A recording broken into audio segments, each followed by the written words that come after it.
Welcome to the Freddie Kissoon Show with my co-host. You see him on the screen, Leonard Craig. I did say to you, and from time to time I will repeat it. Mr. Craig is very well educated. He has a first degree in economics from UG, a second degree in the subject from the Berlin School of Economics, and completed PhD studies at Harbin Institute of Technology in China. I think his thesis was international trade. So, a very well-educated man. This evening, we will continue with our format. Now, if you look at the advertisement, it doesn't say that we have guests. We just present 4 presidential candidates, and we will discuss the prospects of those presidential candidates. So Leonard Craig and I continue our format in which we offer our opinions, viewpoint, perspectives, and analyses on what is going on in Guyana. We will be back on Friday with a call-in, and we'll have our guest on Monday. But for this evening, Wednesday, Leonard Craig and I are rapping. We're rapping with our viewers, our callers, and we're rapping among ourselves. But most of all, we're offering our analysis on the occurrences happening, developments, trials and tribulations, positive and negative dimensions of Guyana. So I will ask our operator to look at our first topic.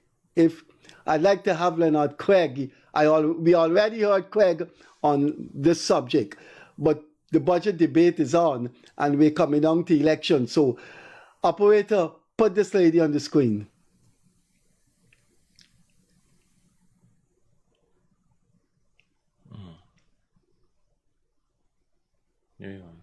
Right. Leonard, I thought I would discuss this because we're into an election which may be in October. And now that the budget is on, as you know, the opposition walked out when she rose to speak. But here was one of the vibes I've been getting when I reach people in the seawall in the supermarket. They've been asking me a question and I dismiss it right away. They were saying to me, you think Frederick Kissoon will be on the PPP slate for 2025? And I told them, the PPP would never make that gamble, and no other party will make that gamble because it's a risk. For example, no one has supported Frederick Kissoon in what she's doing. Frederick Kissoon's name doesn't travel well at all in Guyana. And what can she bring to any political party? Freddie, this is my view. I agree that her popularity is in the dust, and what she has done is not well received by anyone. And even people who want to support her for strategic political reasons, there are strategic political benefits to be had by her being there. And even those who support that, now the convention generally in political parties are that once a person is eligible under the Constitution to run for an election and they express that desire, they're usually not kept off of a list, except for specific strategic political reasons. I am not sure if the PPP should entirely say no to her, because you're thinking that it's a free society, and I understand what you're saying. It will look bad, it will reflect bad on the entire list of the PPP. But then when it comes to freedom of political expression and her desire to be a candidate for the PPP, and remember how the list system worked. Even though there are only 65 parliamentarians, and usually governing party wins in the 30s, right? number of seats I'm referring to. Your list is usually made up of about 200 people. And Asha Kissoon being one of 200, I think her effect gets diluted because of that. Yeah, you're right. Yeah, sure. So, for me, it's not a big deal if she ends up on the PPP list of candidates. It's not a big deal. It may not reflect well on the entire list, and it will give the opposition ammunition. And probably for those reasons, it should be avoided. But at the same time, that is neither here nor there. We're concerned. Okay, well, look at this. Look at it this way. In politics, even in social life, particularly in organizational employment, there is this traditional thing in politics and in journalism, this traditional question. What do you bring to the table? There's always that. Now, I would like to see an analyst tell me what would Asha Kissoon bring to the table for any organization, any. That's number one.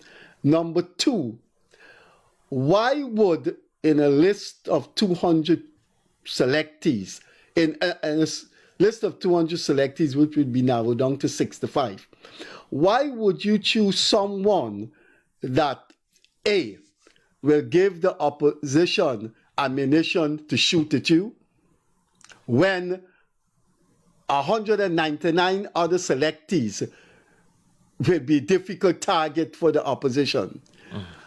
Secondly, why would you put someone on your list that politically, philosophically, whatever, doesn't have a track record or doesn't have a plate in which when you look at it, you see some things positive? So what you do, you defend her by overlooking the negatives and say, look, these are the positives. Now, one of the positives for Asha Kissoon, but I think she is too dense to realize that. And one of the things that could have had going for her is if she had said to the public, I know you feel, this is common sense. And sometimes I wonder, this lady don't have common sense. In life, you offer an explanation in the hope that gullible people would pick it up, or people who are even sensible. Now, one of the things I thought she should do is said, look, and she should probably say this more often, I know there is some controversy. I know they talk about what, I understand what those people have said, but they have to understand where I am going. And this is where I'm going. And then people would say, but look, the lady offered an explanation. She believes in A, B, C, D, and by being there, she can contribute to that. She has not done that, and one doesn't understand why whoever is close to her, whoever wants to patronize her, doesn't tell her, look, make a statement, run with it, and see where it gets you. But she sits down there and says nothing. The third thing is that in a country where we fought vigorously, phenomenally for free and fair election, of which the worst attempt to deny us the right to vote was 2020. Imagine what, when the campaign gets into swinging, gets into full swinging. You have discussions like this. You have discussions on other social media platform, television. And someone says to the Guyanese nation, this lady got 240 votes. And with those 240 votes, she spent 2.5 years in Parliament denying the other section on the join the list that had 2,400 votes. We must always remember that no matter how much this country is ethnically divided, the demographics, what have you, there is a school of decent people, religious, family-oriented people who believe strongly in moral right and wrong. And those people may not buy the explanation of an organization taking her. I hear you. I can't disagree. But the onus also is on Miss Kissoon or Dr. Kissoon not to put that kind of pressure on any political party. Right. Perfect. Yeah. In that That's a perfect thing to say, right? That she should, of her own self, take a break, probably from politics, be quiet for a while, and then if she believes she has more to contribute to the politics of Guyana, she is still a very young person. I think she's probably in her 30s. And she got a whole life ahead of her. And one mistake shouldn't discount her for the rest of her life. But the mistake is so egregious that she has to atone for it somewhere or the other. The other thing she could have said, added to what you were saying just now, is that there are some holes in our constitutional arrangement. And clearly there's a hole that caused her to end up there. And her being there should challenge the system to refine it. And she could also say that I understand people are hurt by my actions, but my actions, I am taking action to refine this constitution that allowed me to be able to sit here. And I understand you're hurt, but let the process play out. A lot of us may not accept her explanation, but maybe because of the political side we sit on, or maybe because of how we reason things in a, and we desire a more decent political space within which people work, we may not accept that explanation. But say something. If it's an explanation and she is actively working, like she is putting out different papers or speech or ideas for refining the system to ensure that we close that gap that allow her to be able to take up that seat, and we see her actively doing that, then we would eventually have to accept that though she is not in the best moral position, she is using that to ensure Guyana is better off. But as it is right now, she's just sitting there, doing nothing, saying nothing, making no effort, and literally, in my opinion, squatting on the seat, right? And as you said, less than 300 votes. 240, 60 less than 300. And it can't be right. It can't. I can't find it in myself to defend that. But one of the things one of the sordid things about the lady, and it seems she doesn't reflect in her life, is that what we are talking about is common sense. And no one has seen, I don't think she has been advised, because if she had got that advice, I think we would have seen a statement from her. So I think people just do not go to her and tell her anything. She's just sit there because you have an enormous amount of political minds in this country. And even one or two could have gone to her and said, listen, this thing looking bad.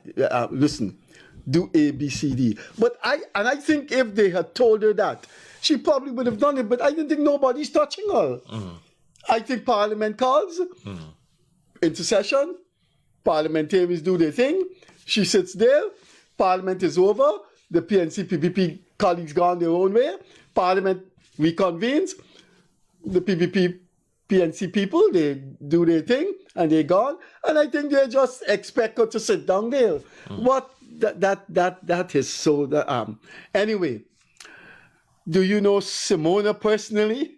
Simona has thrown her hat in the ring. I have, during the time in the coalition, I've worked with her on several initiatives. So yes, my own impression about Simona's hat in the ring is that she is, I want to pilfer an idea from Sharma Solomon, who talks about the reservoir.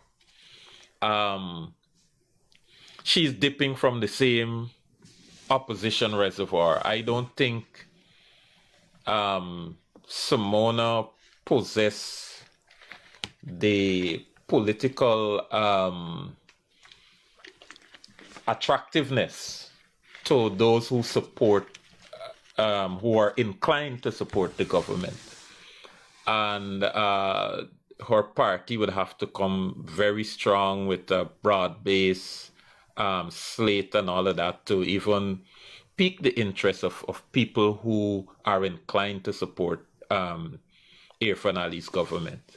And so what Brooms is doing is further dividing the pie, the opposition pie. And it is for Norton and the AFC and the others to know or to come up with strategic way of dealing with Brooms. But if at all she makes an indent on the thing, it is on the political space and landscape, or at the ballot box. It's going to be that same pool of support base that she's gonna dip into. Operator, can you put up our advertisement, please, on the screen? Now,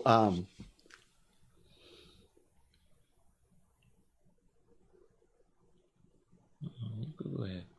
okay, operator. Now, Leonard, you think we did Simona injustice in not putting her there? Yes. But the thing is, Virginia Bissessar has formed a party. No, You got Virginia Bissessar Sarabu Hali has formed a party. Oh, okay, hear this. Virginia You know how Bissessar. much people say why we didn't put them? All right, this is my argument, as we had discussed before the show started. This is my argument. Rajendra Bissessar formed a party, but he has not officially declared his candidacy as presidential candidate. But Simona Brooms has. Sarabu Hali. No, she hasn't, as far as I know. She's still a part of the coalition. She's the Simone is the But only so one that Simona says is the only one who launched the party and is heading the ticket as the presidential candidate. is that so? Or she just formed up? You know that? That is what, at least that's what the news says. That she heading the list, she will be a presidential candidate? Yes, and being the only woman, I think she should take a prominent space in any discussion. Sarabu Hali is a woman? Yeah, but she is still part of the coalition. She has not declared presidential ambitions. But Simona has. But I would think if you form a party to contest election, it automatically, if you buy a car to go to work, it automatically means you'll be driving to work every day. Not necessarily. Or you'll be driven to work every day. Right, and you driving and being driven is two different. But you'll be traveling in a car. Yeah, the car is just a vehicle. You'll be traveling. No, it's just an analogy. I'm talking about logical deduction.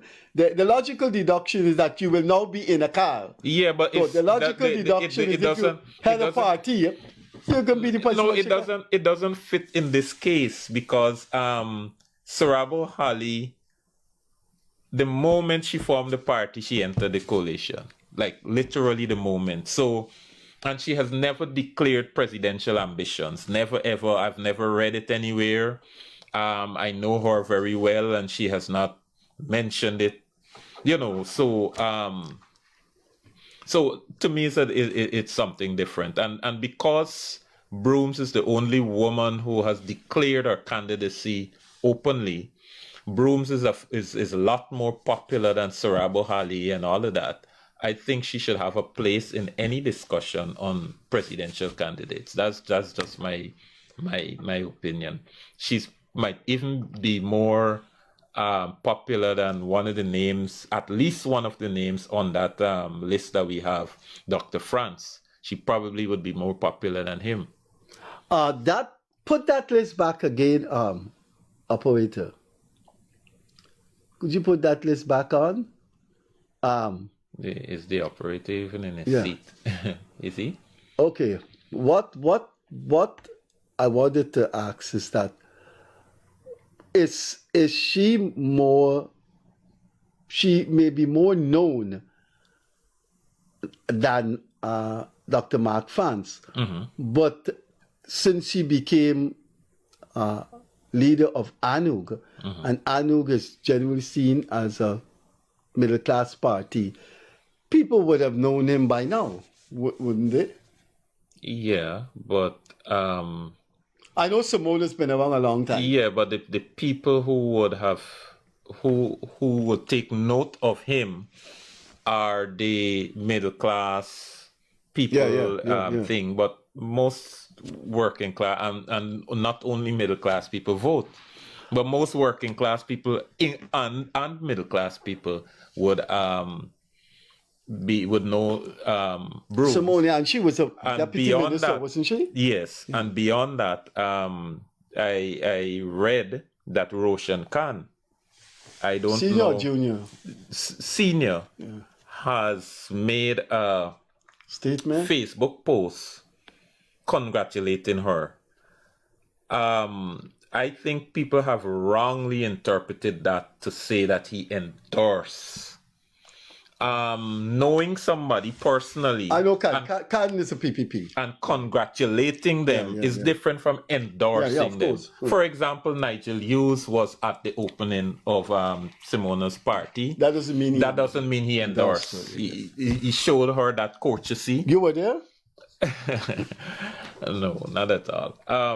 But he showed that courtesy as a leader, and in the political arena.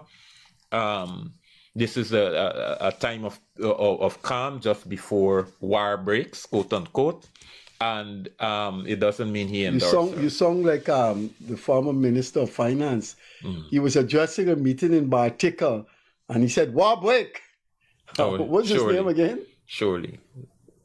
Who? The former finance minister. Jordan? Jordan, war break. But that was August 2019. Okay. But I didn't see the war. I don't know. Do you think there are 4 parties in APNU? Sarabhali Party, Jaipal Sharma Party, and of course National Democratic Alliance with Keith Scott and Guyana Action Party.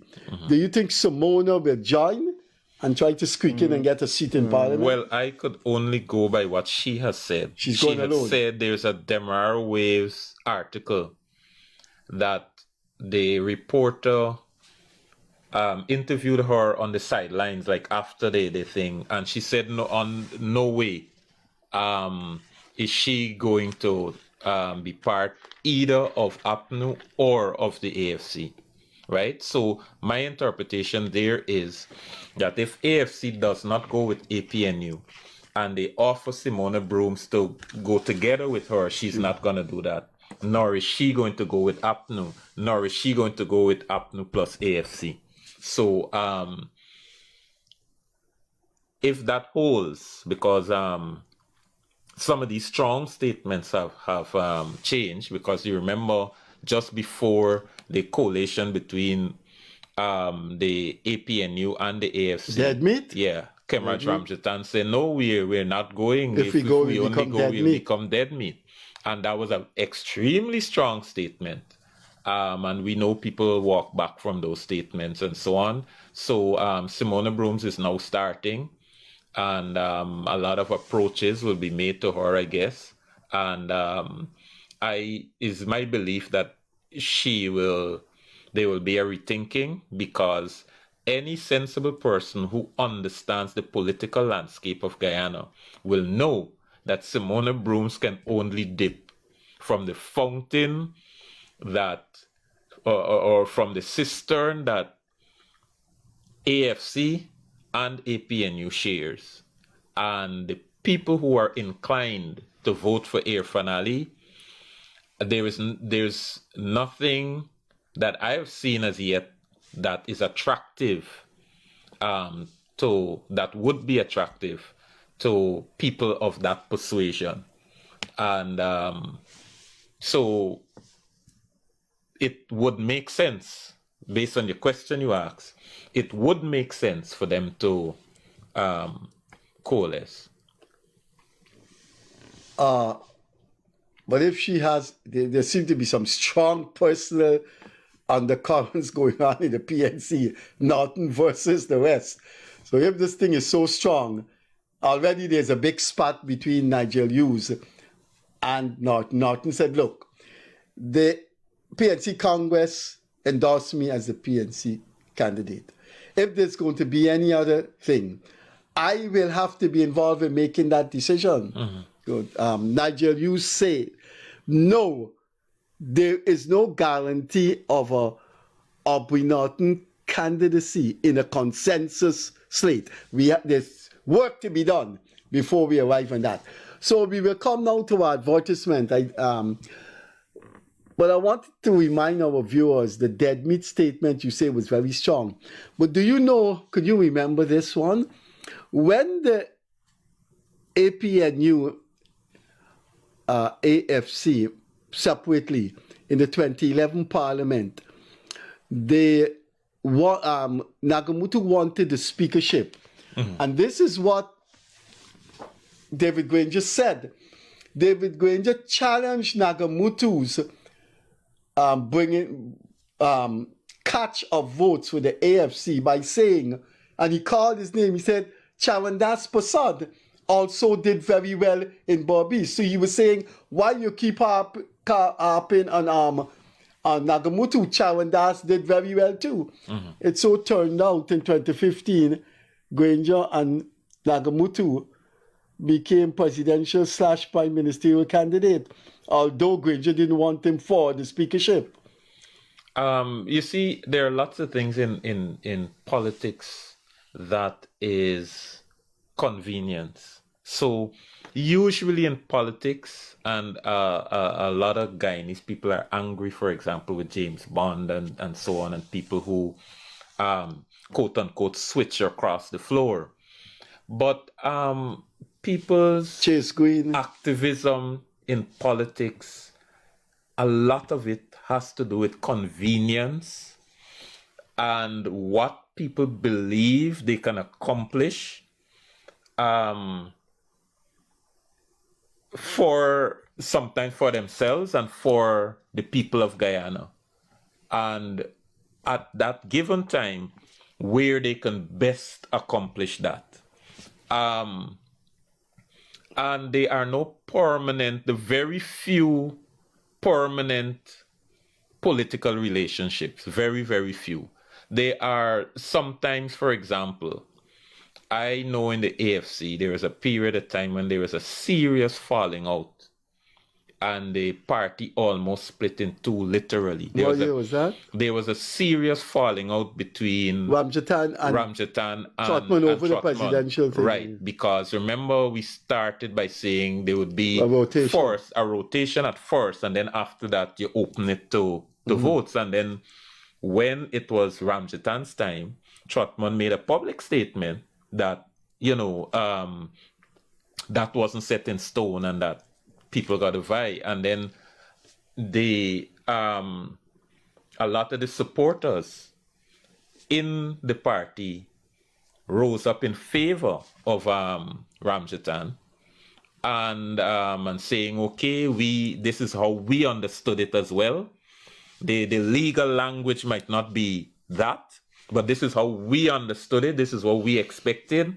And they put pressure on Trotman, and a lot of Ramjatan's core support base was very, very antagonistic towards Trotman. Yeah, I think it was a And guy called Dr. Somar. I and saw some those emails. He was personally very insulting caustic, to, yeah. yes, right? And they could have been, but remember, as I'm saying, political relationships are a lot of times are for convenience. Raphael is a founder of the AFC, and a founder of the AFC is bound by different rules. By any party, a founder of any party, founders of any party are bound by different rules than people who actually join as members. You got to It's think called twice. entitlement. It's Not called just, entitlement, yeah. yeah, it's They behave. entitlement that is one, but you got to think twice before you walk away from your own party that you formed. But I believe, I don't know that for sure.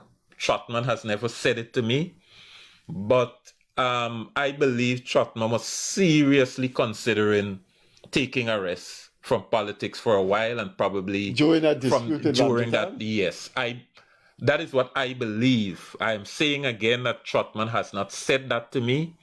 I have not heard him say that anywhere. This is just my own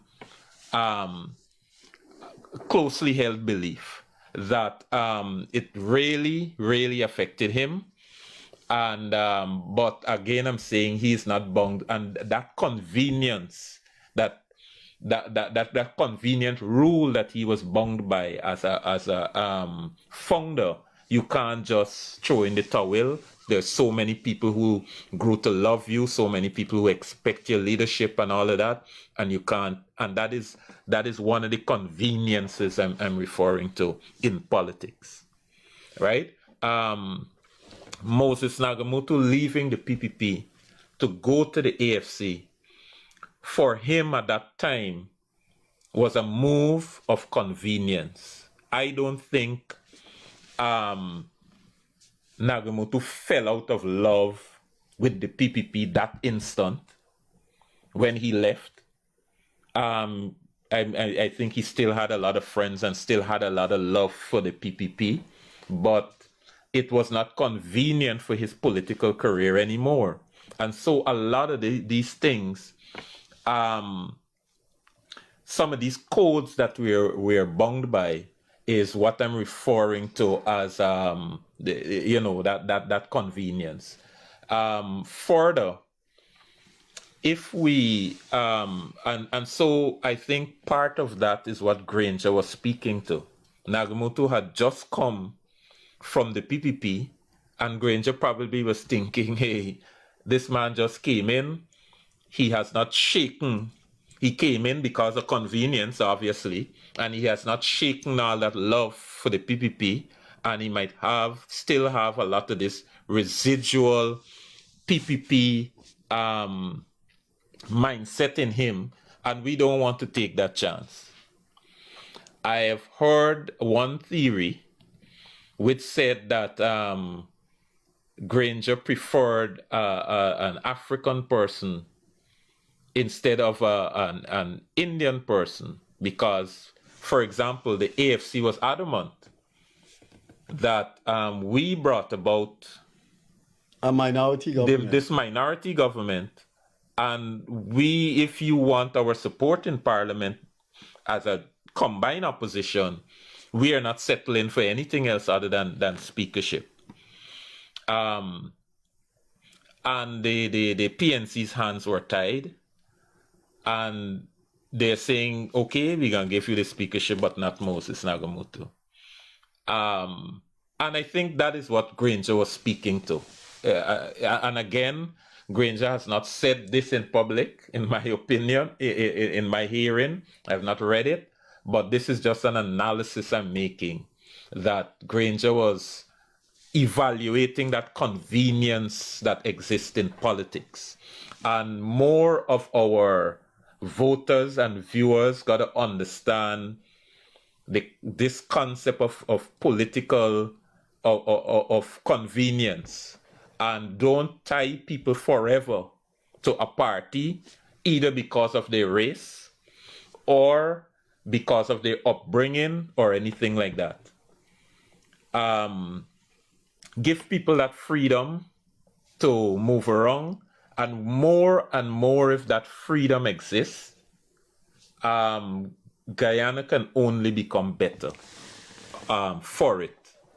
And I believe we should stop demonizing people who are attempting to, to make that, because it takes tremendous courage and bravery to walk away from a party that you have developed and grown to love and associate yourself with another party. And I think that is a quality that people will want from their politicians. But your theory of convenience, although it stands, and I think it's a valid theoretical postulation, there's also the psychological effect of a shock.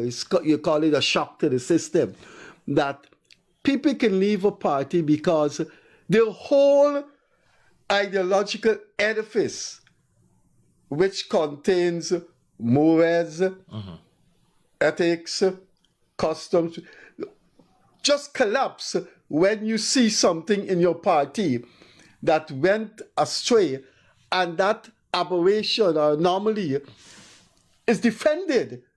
It's defended, and you say, I can't be part of this. And I think that throughout Guyana's political history has happened. Now, you have someone like Roysdale Ford. I mean, Ford has a legal mind.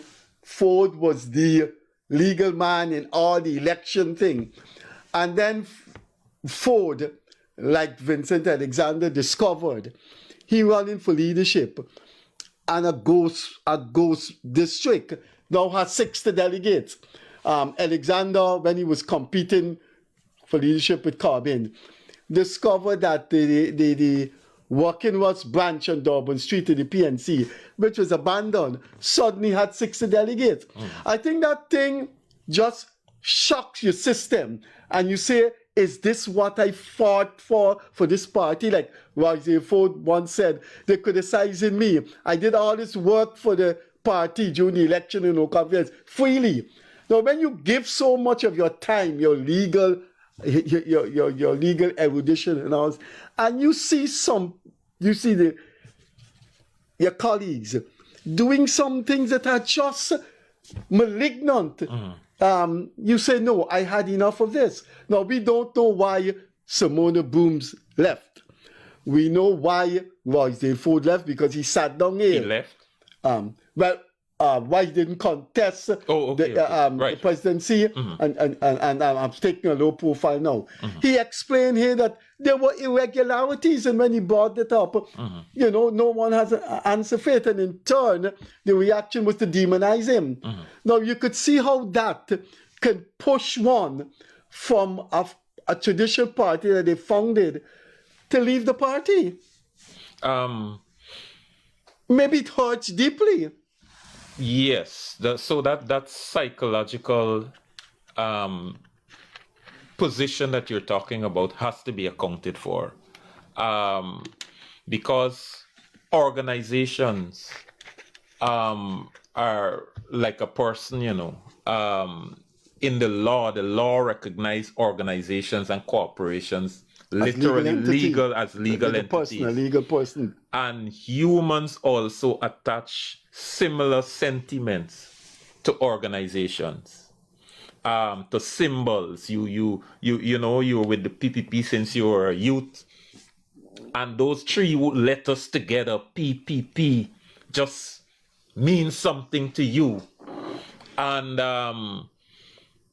however, in politics and in almost every other dimensions, sometimes even in religion and so on, there is, if you know the number line, there's a spectrum. And as you move closer to zero, your feelings towards an organization is neutral. And then you can move on the negative side.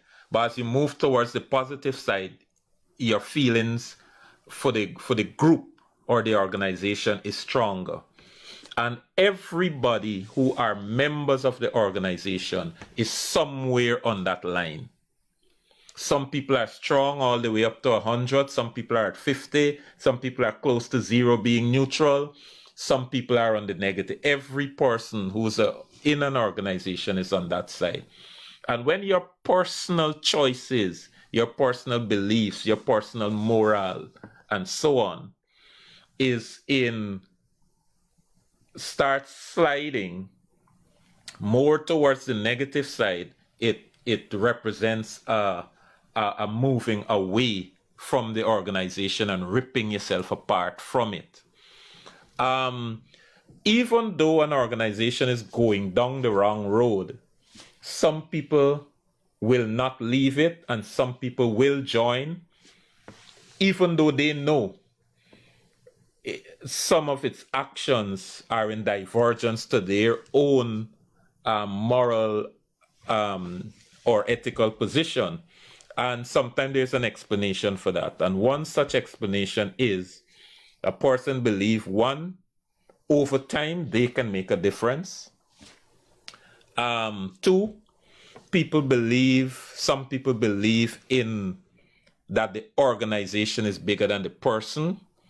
And I'm in the organization and I'm airing my views.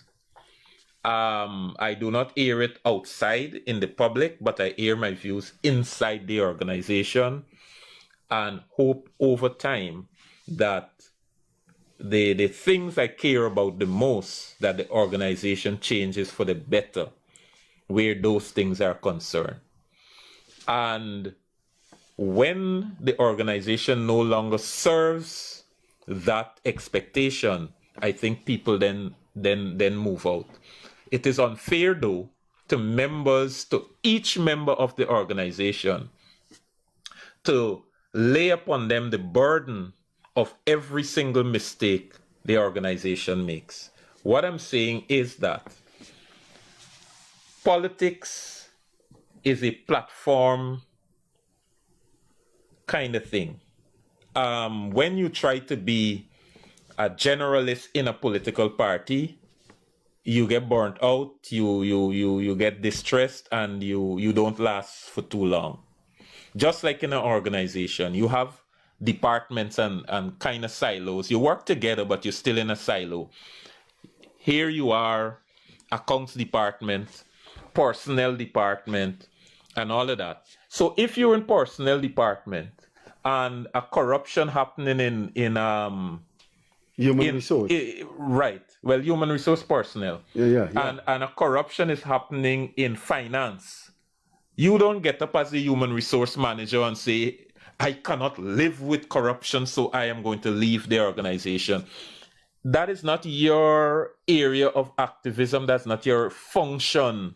No, man, you're vulgarizing you're vulgarizing human conscience. Right. Okay. Let me hear that. I'm interested in what you people go through life. We're asking our viewers to bear up with us. We're going to discuss which one in our advertisement, which of these presidential contenders will get a rude awakening. I think people go through life with a conscience edifice. There's an edifice of moral values, ethical, beliefs, what have you. And they feel those values are overriding in one's behavior or in an organization's behavior. What you are doing there is compartmentalizing human conscience. Human conscience cannot be compartmentalized because it's a monolithic thing. It's a thing about making a distinction between wrong and right. So if within a given framework, an organization, a political party, an employment situation, if there is a serious breach of ethics, of principles, of equality, you can't say the man in Barbies, his branch, shouldn't say what happened in the quarantine bunch. And the best example I could give that is so powerful in the world today is sexual harassment. Now, this guy is a field officer, he's a field engineer, and he gone all over in Bob, he's digging trenches, thing. And somebody in the accounts department sexually harass an employee. I think his conscience would say to him, I belong to this organization. This organization has to hold an investigation. Mind you, he don't even go into the head office. He's all over the country digging drains and those kind of things. I think his position, based on the theory of conscience edifice, is valid. Good. And what you said is valid, but this is what I'm saying. It is also unfair to say to that man who's digging the drain that your conscience must extend to that. If he says to himself or he You're says to repeating you, yourself. no. He's part of an organization Yes, but I am saying that to you, emits sexual harassment. yeah, occurred. but that is if he is conscious and he's concerned, or his level of concern is that high for sexual harassment. So if he says, look, man, I hear they got sexual harassment over so, but I'm a simple drain digger and I want to concentrate on my drain digging. I don't think... I think we got to discuss. I'm watching the time. We got to discuss our advertisement. Which of these four candidates you likely to think is going to be disappointed in 2025? So I am saying openly and unambiguously with pellucid forcefulness, and knowing you, it's not going to be Irfan Ali. I think Irfan Ali, with his unique style and his untraditional approach to power exercise, is going to win the elections. It's Dr. Mark France, it's Nigel Hughes, and it's Aubrey Norton. It seemed to my mind that Dr. France from Anug is going to retain that small coterie of mulatto Creole people who want to see, a party with clay complexion people, with middle class people, with westernized people. And they're not going to vote for Aubrey Norton. They may be inclined to vote for AFC, but I believe because Nigel Hughes is carrying people with him that have so much baggage, Hughes is going to suffer in that respect. As to Norton, in other words, to answer the question on our advertisement, I think Norton and Hughes are going to get the rude awakening.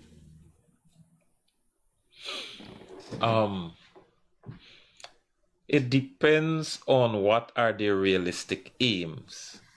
Norton cannot say in public that he don't expect to be the president after 2025 elections. He can't say that in public. And I would be shocked if Nigel Hughes is declared presidential candidate and he says that he don't expect to be president after 2025, at least in the public space. But beyond the public space, there's a reality in how you evaluate your real chances at the polls. And it depends on what are those beliefs, the private, conscious calculations. It depends on what those beliefs are that will bring the disappointment you're speaking about. And some of that we may not know. But yes, what you're probably referring to is the public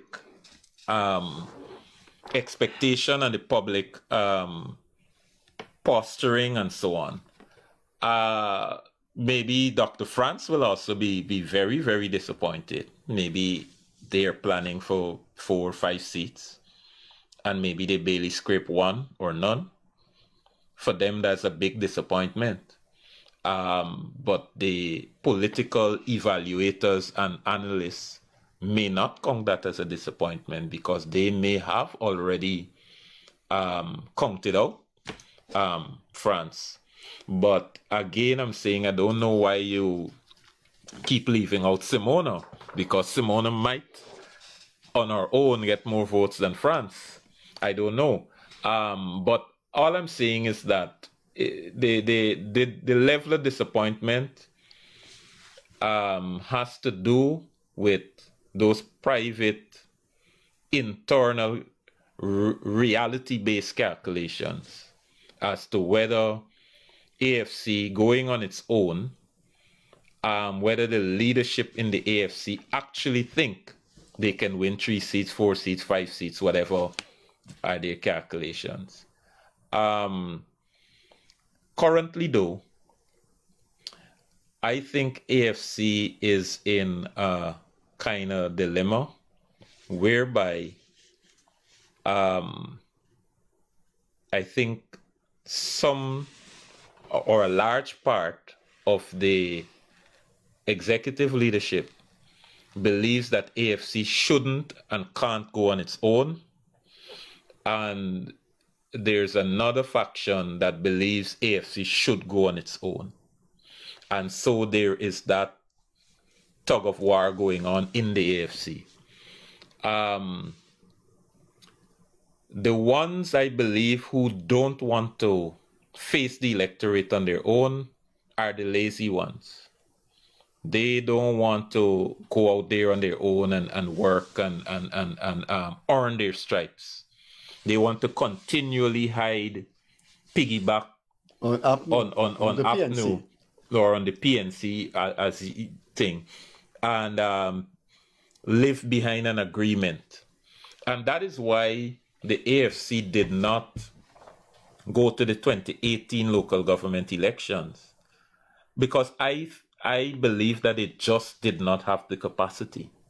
They had too many lazy people who were moved into situations that they probably did not deserve, and they couldn't earn their stripes literally in that position. And 2018 was a time to step out from behind that and show what you're made of. Even if your returns were small, it would have turned out to be that you would have just created quote-unquote workhorses. But instead, they blame the list and that they're not going to election because of the list. Now the same list exists and they're fighting up to run for an election with the exact list. Well, if the list was your problem in 2018, continue your protest. It's simple. You have classes in society. You're leftist and analyst. I'm leftist and I'm more inclined to Marxist analysis. So there are classes in society. And the way you dismiss Anug got 2,300 votes. You don't think that mulatto Creole class would say to the PNC, no, Norton has destroyed y'all, even though the mulatto Creole class and African Guyanese have always had a symbiotic relation, Norton is the limit of intolerance. And they say no. If they say to Nigel Hughes, man, Nigel, look how what is the AFC now? The AFC is now dead meat. What are you trying to do? What are you trying to resurrect? Why can't they throw their weight behind Anug, especially when you have two mulatto Creole guys that are the faces of Anug, Kian Jabor and a quintessential mulatto Creole guy, Timothy Jonas? Why can't the disappointment then be used? Because I don't think Norton, I'm saying this, I don't think Norton will concede a used presidential candidate. Norton has two options. Norton is saying, we got people in the PNC that could replace me. We don't need a Nigel Hughes to bring that face. That all right. There's one. The second thing I think is up for grabs is, who is this consensus candidate? Then when Norton steps down, you have this consensus presidential candidate, and wow, this man gonna do better than Norton, or do better than a PNC candidate. And time is going. Who is this consensus candidate? Hear this. I wouldn't be so quick to rush. I hear you, and your analysis there is Plausible. very, very plausible. However, I wouldn't rush to that judgment so quickly. One, people that help to make decisions in political parties are not only the party leadership. Financiers makes another extraneous voices. Yes, and they can say, and some of them who donate to the AFC are big donors to the PNC, and they may say straight to the PNC, you are not going to get a cent if Norton is the presidential candidate.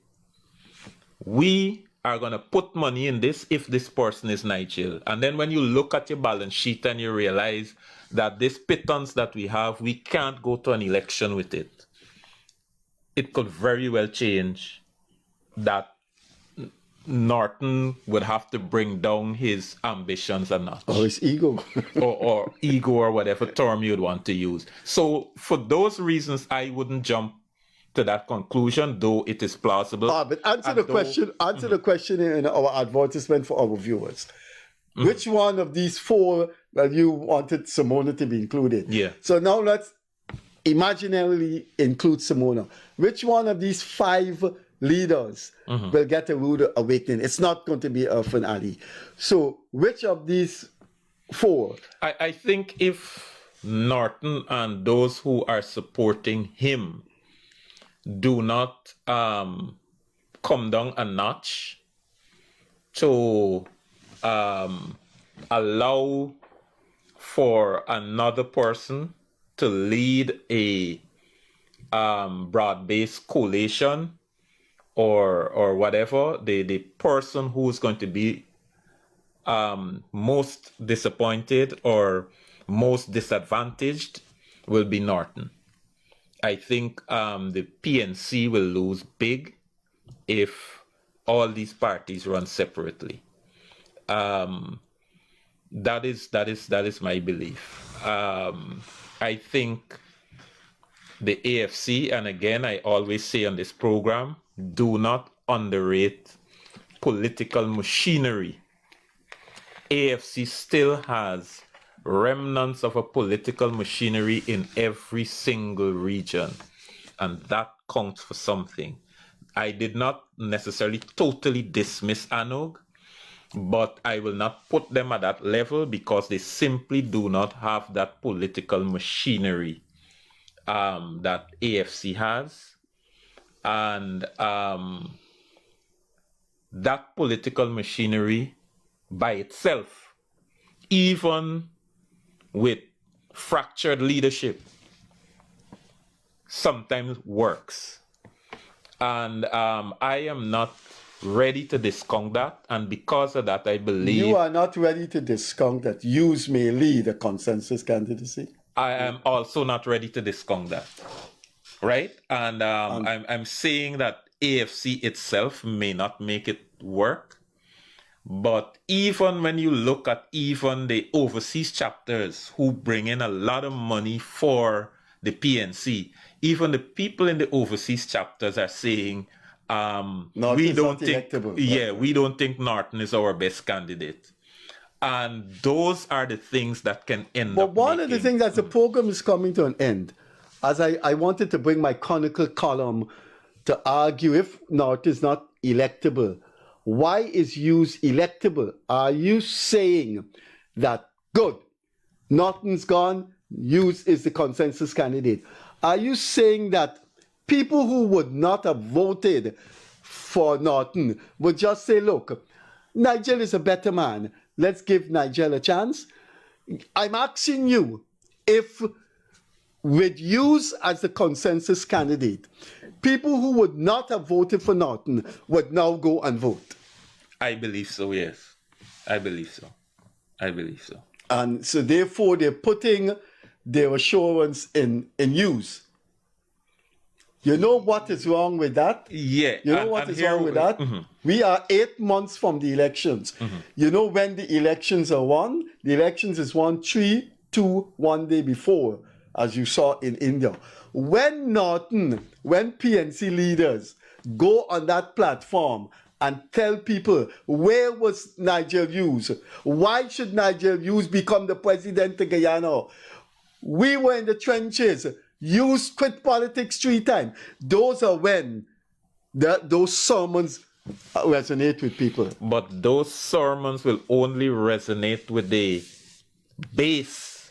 PNC, being a long-standing party, has a base, literally an almost immovable base. And what you're talking to will only appeal to that immovable base. You're converting the converted. The operator said our time has come. So to answer the question, and then I go over to you for our views, because the advertisement is there for the people to see which one of these persons will get a rude awakening. I think it's Nigel Hughes and Aubrey Norton. What they're hoping for, I don't think they will get in the elections. Briefly? Well, depends on how things turn out, and you're trying to make a prediction. I don't want to make a prediction right now, but if things go the way that there is no coalition, the person who will get the rude awakening would be Norton. And it can be a coalition and Nigel Hughes get a rude awakening, in that the PNC holds strongly, we want a coalition. Norton gonna step down, but Nigel, you also gotta step down. And I don't believe Nigel is mentally prepared for that aspect of it. On that note, we will end our program. It's been quite an interesting program in which Leonard Craig, the economist, gave his views on politics. This has been part of our new format in which Leonard and I feel we are educated and analytical enough to present our views to the public, because we spend years just interviewing guests and we don't have a chance to talk about what's going to become of this actor and that actor in politics. So this has been another program in which Leonard and I were rapping with the public. We will see you on Friday, and then we have our guest hopefully on Monday. Until we see you then, thanks to Leonard and thanks to our operators. We will see you on Friday. Catch you later. Bye-bye.